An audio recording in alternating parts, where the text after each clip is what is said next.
Заради негодувањето на индустријата, но и на некои земји, овој договор кој представува голем успех за екологијата и покрај силното лобирање се досега беше неизвесен. Според него, новите стандарди за емисиите на јаглеродиоксид ќе бидат воведувани постепено. До 2030-та просечните емисии мора да бидат намалени за 55% кај автомобилите, а за 50% кај доставните возила. 5 години после тоа сите морат да бидат 100% чисти. Оваа одлука е јасен знак на производителите на возила да побрзаат со реализацијата на своите планови за електрификација.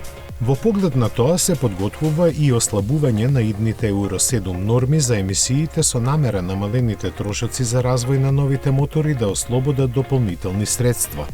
Преминувањето на еколошки прифатлив погон ќе помогне во остварувањето на крајната цел до 2050 година транспортот во Европа да стане климатски неутрален.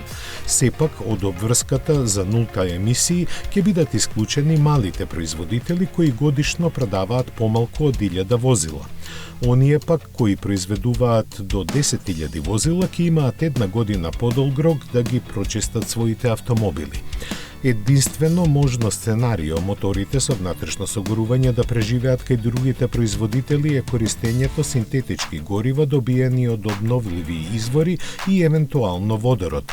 Значајно за нас е што, иако неофицијално се споменува дека се очекува во перспективно време овие нови правила да ги прифатат и земјите кандидати за Европската Унија, меѓу кои е Македонија. На автомобилите моментално отпаѓаат 12% од сите емисии на јаглеродиоксид во Европската Унија, а на целокупниот сообраќај двојно повеќе.